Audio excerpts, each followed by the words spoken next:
ہم سے قیامت کے دن سوال پوچھے گا، ام خلقوا من غیر شیء ام هم الخالقون. یہ مجھ سے بھی ہوگا، یہ ڈونلڈ ٹرمپ سے بھی ہوگا، یہ امریکہ کے موجودہ صدر سے بھی ہوگا، یہ جاپان کے صدر سے بھی ہوگا، یہ سوال ایک رکشے والے سے بھی ہوگا، ایک ٹماٹر والے سے بھی ہوگا، یہ مرد سے بھی ہوگا، یہ عورت سے بھی ہوگا، یہ غریب سے بھی ہوگا، یہ امیر سے بھی ہوگا. کیونکہ اللہ کو ہمارے ان چیزوں میں دلچسپی بالکل بھی نہیں ہے. اللہ کو جن سوالات میں دلچسپی ہے کہ ان کے تم نے جواب دیے کہ نہیں دیے، وہ سوال اللہ نے قرآن میں ہائی لائٹ کر دیے اور بتا دیا جو یہ کوشچنز ہیں جن کے بارے میں تم سے قیامت کے دن سوال ہوگا. اس نے خود اپنا کلام نازل کر کے بتا دیا کہ ان کی تیاری کر کے رکھو. میں تم سے قیامت میں نہیں پوچھوں گا دھرنے میں کہ تمہارا کیا تجزیہ تھا کہ یہ کامیاب ہوگا دھریا کہ کامیاب نہیں ہوگا. میں تم سے یہ نہیں پوچھوں گا. اللہ جو ہم سے پوچھے گا سب سے پہلا سوال خوب ذہن میں رکھیں، ام خلقوا من غیر شیء ام هم الخالقون. خود بخود وجود میں آئے تھے، ایک دھماکے کے نتیجے میں وجود میں آئے تھے، بندر سے اتفاق سے انسان بن کے وجود میں آئے تھے، یا تم نے خود اپنے آپ کو بنایا تھا؟ اس سوال کا مجھے بولو جواب چاہیے. ہم میں سے بہت سے لوگ اس سوال کے جواب میں دلچسپی نہیں لیتے. بڑے جو سائنس کا طالب علم ہے وہ خدا کے انکار میں بڑے آرام سے کنی کترا کے نکل جاتا ہے. کہتے ہیں یہ سائنس کا ٹاپک ہے کہ انسان کیسے وجود میں آیا. سائنسدانوں کی رائے پیش کی جاتی ہے، یوں ہوا تھا پھر یوں ہوا تھا پھر یوں ہوا تھا، کروڑوں اربوں سال میں یہ وسیم بھائی وجود میں آ گئے. سمجھتے ہیں کہ نہیں سمجھتے؟ حالانکہ یہ سائنس کا ٹاپک نہیں ہے، یہ تاریخ کا ٹاپک ہے. یہ کس کا ٹاپک ہے؟ ہسٹری کا، تاریخ کا. اور جب انسان وجود میں آیا تھا تو اس وقت ہسٹری بتانے والا اور لکھنے والا کوئی بھی موجود نہیں تھا. لہذا یہ ایسا ٹاپک ہے کہ اس کی اسٹارٹنگ تک میں اور آپ اپنی کھوپڑی استعمال کر کے پہنچ ہی نہیں سکتے. یہ ایسے ہی جیسے سائنسدانوں سے آپ پوچھیں کہ عمران خان جیتے گا یا ہارے گا، وہ بولے گا بھائی یہ تجزیہ نگاروں سے جا کے پوچھو. ڈاکٹر سے پوچھ رہے نا اپنے کسی محلے میں ڈاکٹر سے کہ آپ کا کیا خیال ہے حکومت پلٹے گی کہ نہیں پلٹے گی، وہ کہے گا مجھے کیا پتا، میں تو تیرے گردے کے بارے میں بتا سکتا ہوں کہ وہ صحیح کام کر رہے ہیں کہ نہیں کر رہے. تو پہلا سوال جس کا مجھے اور آپ کو جواب تلاش کرنا ہے، اور ایک طرف ہو جانا ہے یہ جواب تلاش کر کے، ایک طرف ہو جانا. اگر ہم خود بخود بنے، کوئی بنانے والا نہیں ہے، تو بھائی یہ ٹوپیاں جو آپ نے پہنی ہوئی ہیں نا، بہت نیک مسلمان بننا تو دور کی بات، یہ ٹوپی پہننے کے تکلف کی بھی ضرورت نہیں، کیونکہ اس میں بھی تھوڑا سا انسان مولانا ٹائپ کا لگ رہا ہوتا ہے. بالکل وہ لبرل اور ماڈرن ایک پڑھا لکھا نہیں لگ رہا ہوتا. ٹوپی سے تھوڑا سا دیہاتی پن، بولتے کیوں نہیں، آ جاتا ہے. تھوڑا سا لک آتا ہے کہ لگ رہا ہے کوئی پرانے زمانے کا آدمی ہے. داڑھی تو پھر بہت ہی آپ کو 1400 سال پہلے دھکیل دے گی پہاڑوں پتھروں کے دور میں. پھر آپ وہ ڈریس پہنے جو انگریز پہنتے ہیں، وہ اسٹائل ہونا چاہیے جو کس کا ہے. بلکہ ڈریس پہننے کی تکلف کی بھی ضرورت نہیں ہے. کیا ضرورت ہے خام خا کے بیٹھ جاؤ یار. آپ کو برا لگتا ہے 2-4 دن برا لگے گا، اس کے بعد لوگوں کو وہی اچھا لگے گا، وہی اسی کے عادی ہو جائیں گے لوگ. اس سوال کا جواب اللہ پوچھے گا، ام خلقوا من غیر شیء ام هم الخالق. خود سے بنے ہو یا کسی نے بنایا ہے. میرے بھائی اگر ہم خود بخود وجود میں آئے ہیں تو پھر life is the name of entertainment. 4 دن کی زندگی ہے، رمضان شوال سے ہمیں کوئی واسطہ نہیں ہونا چاہیے. زکوٰۃ کیا ہے، روزے کیا ہیں، ماں باپ کیا ہوتے ہیں، یہ سب فضول قسم کی باتیں. ماں باپ نے اپنی لائف کو انجوائے کیا یار، زندگی گزار دی. اب بڑھاپے میں کھانس رہے تو جاؤ اولڈ ہاؤس میں جا کے کھانسو، ہماری زندگی تو خراب نہ کرو نا. گورے کا جو موقف ہے نا بہت کلیئر ہے. وہ انگریز 2004 کی طرح بات کرتا ہے یار، یہ انہوں نے جوانی گزار دی ہے، لائف کو انجوائے کیا، اب جاؤ اولڈ ہاؤس بنے، گورنمنٹ نے بنائے تمہارے لیے، کیرم بورڈ کھیلو وہاں جا کے، سنوکر کھیلو جیسے بوڑھے کھیل رہے ہوتے ہیں. ہمیں کھانس کے پریشان مت کرو، ہمیں ہماری لائف کو انجوائے کرنے دو. کیونکہ life is the name of entertainment. Entertainment کا نام ہے، ناچو گاؤ شراب پیو مزے اڑاؤ. لیکن اگر کسی نے بنایا ہے، کسی نے بنایا ہے اور یقیناً بنایا ہے. ایسا حسن اتفاق نہیں ہو سکتا. ایک ایک جانور پکار پکار کے کہتا ہے کہ میں خود سے نہیں بناؤں.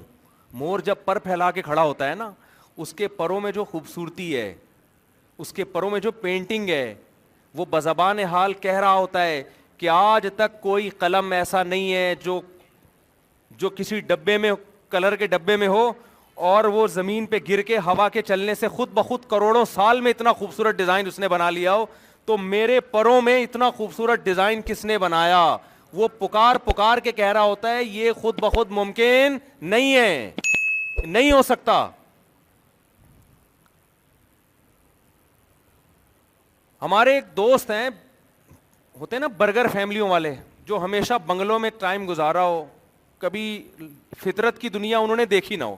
میری ان سے پرسوں ملاقات ہوئی تو میرے ساتھ ایک جگہ جانا ہوا, تو انہوں نے دیکھا چڑیا نے گھونسلہ بنایا ہوا ہے نا, تنکے لا کے گول. وہ ایسے عجیب آدمی, ان کو یہی نہیں پتا. عجیب سوال سے پتا چلا کہ کراچی میں اس قسم کی چیزیں بھی پائی جاتی ہیں. چڑیا نے گھونسلہ بنایا ہوا ایسے تنکے خوبصورت انداز میں لا کے رکھے. تو مجھے کہنے لگے یار یہ تنکے یہاں لا کے کس نے رکھے ہیں چڑیا کو بٹھانے کے لیے؟ سمجھ میں آ رہی ہے بات؟ ان کو یقین نہیں آ رہا کہ چڑیا خود لا کے رکھ رہی ہے اور اتنے خوبصورت طریقے سے ان کو آپس میں پرو رہی ہے. خود یقین نہیں آ رہا. میں نے کہا بھائی یہ کسی کے سامنے نہیں بول دینا, یہ میرے سامنے آپ نے بول دیا کس نے لا کے رکھے ہیں, کسی اور کے سامنے نہیں بولنا. وہ فوراً نفسیاتی ہاسپٹل لے جائے گا, سرٹیفکیٹ ڈاکٹر پکڑا دیں گے کہ یہ بندہ کیا ہے, پاگل ہے, یہ پاگل ہے, تھوڑا سا سٹیایا ہوا ہے, اس سے تھوڑا سا بچ کے رہو. اپنے بچوں کو گھر سے باہر نکالا کرو یار, ہم بھاگے. وہ بچے پتہ نہیں کہاں گئے, پب جی میں لگے ہوئے ہیں, ویڈیو گیم میں لگے ہوئے ہیں, بس فضول قسم کی. خیر گھنٹیاں بجا کے بھاگنا کوئی اچھا کام نہیں ہے. بنٹے کھیلتے تھے, لٹو کھیلتے تھے, مارم پیٹی کھیلتے تھے, پٹو اپ کھیلتے تھے. میں تو ایک دفعہ یوٹیوب پہ دیکھا, میری تو آنکھوں سے آنسو نکل آئے وہ منظر دیکھ کے. پرانے کسی نے ویڈیو لگائی ہوئی تھی کہ بچپن میں کیسے کھیل کھیلے جاتے تھے. وہ سارا بچپن یاد آ گیا. کتنا اچھا کھیلتے تھے یار, ایمپریس کھیلتے تھے, چھپن چھپائی کھیلتے تھے, بھنڈا وہ جو ہوتا تھا نا, اور وہ گلی ڈنڈا کھیلتے تھے, پتہ نہیں کیا کیا کھیلتے تھے. اب تو بچوں نے سب کچھ چھوڑ دیا ہے. بچے ہیں ہی نہیں مارکیٹ میں, ایک آدھ بچے ہوتے ہیں, وہ کیا کھیلیں آپس میں بیٹھ کے, بچے ہی نہیں ہو رہے نا. تو ایک آدھ بچے آپس میں کیا کھیلیں گے؟ ہمارے ہاں تو بہن بھائی تھے ماشاءاللہ, کزن کی ایک الگ فوج تھی پوری. پھر گلی محلے کے ہر محلے میں ہر پڑوس میں اتنے بچے ہوتے تھے, سب مل کے ایک شغل میلہ لگا رہتا تھا ہر وقت. تو میں یہ عرض کر رہا ہوں کہ اللہ نے اپنے ہونے کے دلائل کے قرآن مجید میں انبار لگا دیے کہ میں ہوں. وہ یہ بتا رہا ہے. یہ چڑیا اصل میں ان کو کیوں یقین نہیں آ رہا؟ اس لیے کہ یہ بڑی عقل کے خلاف بات ہے کہ یار ایک جانور, اس میں اتنا شعور. دیکھو چڑیا کے جب انڈے دینے کا ٹائم آتا ہے نا, فرسٹ ٹائم, پہلی دفعہ, اس کو خدا نے یہ شعور دیا ہے کہ تو اب انڈے دے گی, انڈوں پہ تو بیٹھے گی, پھر ان میں سے تیرے بچے نکلیں گے. اس کے لیے تجھے کیا کرنا ہے, پہلے سے ایک گھر چاہیے. کس طرح کا؟ ہر پرندہ الگ ڈیزائن کا گھر بناتا ہے جو اس کے بچوں کے لیے سوٹیبل ہوتا ہے. کون سی یونیورسٹی ہے جہاں وہ چڑیا سیکھ رہی ہے بھائی؟ ہے بھائی؟ کیا اس کو اس کی ماں سکھا رہی ہے؟ کیا اس کو اس کی نانی نے سکھایا, کلچر نے سکھایا؟ آپ ایک چڑیا کو بچپن میں تمام چڑیاؤں سے الگ کر دیں, ایک پیئر لے لیں, کسی دوسرے چڑا چڑی کو دیکھنے نہ دیں, وہ بھی یہی عمل کرنا شروع کر دے گی. انڈے دینے کا ٹائم آئے گا, پہلے سے تنکے لے کے گھونسلہ بنانا شروع, سوٹیبل جگہ کا انتخاب کرے گی. خرگوش کی مادہ کیا کرتی ہے, جب بچے دینے کا ٹائم آتا ہے اپنے پورے جسم کے بال جھاڑ کر ایک کارپیٹ بچھا دیتی ہے بچوں کے لیے, اس پہ بچے دے. ہمارے ایک دوست نے تجربہ کیا, خرگوش پالتے تھے, وہ کہتے ہیں میں نے تجربہ یہ کیا کہ یار یہ خرگوشنی سیکھتی کہاں سے ہے یہ عمل. کہہ رہے میں نے کیا کیا, بچپن میں ہی ایک نر مادہ خرگوش کو باقی خرگوشوں سے الگ کر دیا کہ ان کو ماحول دیکھنے ہی نہ دو, ان کو ماحول سے متاثر نہ ہونے دو, انہیں کسی خرگوش سے سیکھنے کا موقع نہ دو. کہہ رہے کمال کی بات یہ کہ جب ان کی ولادت کا وقت آیا, اس نے اپنے بال جھاڑ کے زمین پہ بچھا دیے.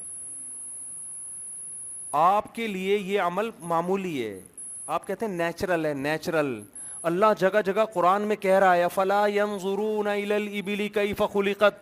او بھائی دھرنے میں شریک لوگوں, کیا تم دیکھتے نہیں ہو؟ او بھائی اپنے وسائل میں غور کرنے والے لوگوں, ہر وقت کاروبار بزنس کی خبر کرنے والے لوگوں, ہر وقت گھریلو ٹینشنوں میں پڑے ہوئے لوگوں, افلا ينظرون الى الابل کیف خلقت, اس اونٹ کو دیکھتے نہیں ہو کیسے پیدا کیا گیا؟ یہ اللہ کے مسائل ہی کچھ اور ہیں بھائی, اللہ کی باتیں کیا ہیں؟ اوحا ربک الی النحل, اس شہد کی مکھی کو نہیں دیکھتے ہم نے کیسا بنایا؟ آپ جب دکان میں جائیں گے شہد کی بوتل کو چاروں طرف سے تحقیق کریں گے کہ یہ خالص ہے یا نہیں ہے, اس کے کیا کیا فائدے ہیں. حکیم صاحب سے پوچھیں گے میں شوگر کا مریض ہوں, کھا سکتا ہوں کہ نہیں کھا سکتا. ڈاکٹر سے رابطہ کریں گے. اللہ قرآن مجید میں شہد سے متعلق اس طرح کی ایک بات بھی تذکرہ نہیں کرتا. اللہ کے اور ہی مسائل ہیں. اللہ کہہ رہا ہے اس شہد کو جب تم دیکھا کرو تو سوچا کرو یہ آیا کیسے ہے تمہارے پاس.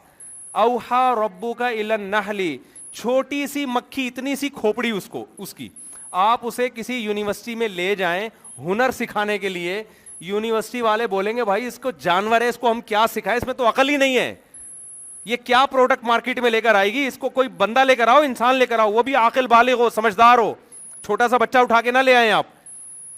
اللہ کہتے ہیں تیرے رب نے اس شہد کی مکھی کی چھوٹی سی کھوپڑی جسے تو کھول کے دیکھے گا 2-4 تاروں کے علاوہ کچھ بھی نظر نہیں آئے گا, اسے ایسا ہنر سکھا دیا ہے. ان اتخذی من الجبال بیوتا ومن الشجر, پہاڑوں پہ اپنا گھر بنا اور درختوں پہ اپنا گھر بنا. خاندانی بناتی ہے کہ بحریہ ٹاؤن میں بھی ریاض ملک آج تک ایسا گھر نہیں بنا سکا. وہ تو سیمنٹ بجری کے گھر بنائے گا, موم کے گھر, وہ بھی ریاض ملک ہی نام ہے نا. ایک دن میں نے ریاض بصرہ کہہ دیا تھا, وہ پھر کسی نے کہا ریاض بصرہ تو بھائی لشکر جنگوی کے تھے کوئی بڑے, ریاض ملک, سوری ملک ریاض. تو ایسا گھر بنایا. ہمارے ہاں جو کنسٹرکشن کا کام سیکھتا ہے این ڈی یونیورسٹی میں پہلے 4 سال لگائے گا, 4 سال لگانے کے بعد اگر کراچی میں پڑھے گا تو ککھ بھی اس کو پھر بھی نہیں آئے گا. ویسے تو کسی یونیورسٹی میں نہیں آتا لیکن یہاں بالکل ہی بھی نہیں آئے گا اس کو. اس کے بعد وہ کئی سال ماہر انجینئروں کے ساتھ ٹائم لگائے گا, عمارتیں بنتا دیکھے گا, کتنا گارا ڈالا جاتا ہے, کتنا سیمنٹ ایڈ کیا جاتا ہے بھائی. اس کے بعد کتنی بڑی بلڈنگ بنانی ہو تو زمین کتنی کھودنی ہے, اس میں کتنا موٹا سریا ڈلے گا, کئی سال لگتے ہیں اس کو یہ کام سیکھنے میں. اس کے بعد بھی اگر کوئی بڑا پھر پل بناتے ہیں, بلڈنگیں بناتے ہیں, تھوڑے عرصے کے بعد وہ اطلاع آتی ہے کہ وہ بلڈنگ خود بہت گر گئی. عمارت بنانا آسان کام نہیں ہے. شہد کی مکھی اپنے لیے ایسا سوٹیبل گھر بناتی ہے کہ سائنسدان یہ کہتے ہیں جو غیر مسلم ہیں کہ شہد بنانے کے لیے اس سے زیادہ سوٹیبل گھر ہو نہیں سکتا. یہ جو میٹیریل استعمال کیا جا رہا ہے اس میٹیریل کے علاوہ کوئی اور میٹیریل چل نہیں سکتا. اور جس طرح وہ 6 کونوں کا کھانا بناتی ہے شہد کی مکھی, اگر وہ 4 کونوں کا ہوتا تو بھی سوٹیبل نہیں تھا, 8 کونوں کا ہوتا تو بھی سوٹیبل نہیں تھا, 6 کونے چاہیے اس کے لیے. اس میں ٹیمپریچر کو مینٹین رکھنے کے طریقے ہیں, اس میں پورا سسٹم ہے. مزدور مکھی, مادہ مکھی, نر مکھیاں زیادہ ہو جائیں ان کو قتل کیا جاتا ہے باقاعدہ کہ اتنے زیادہ میل کی ہمیں ضرورت نہیں ہے سوائے فیمیل کو چھیڑنے چھاڑنے کے, اور یہ کام کوئی کام نہیں کریں گے. ان میل کو مارا جاتا ہے.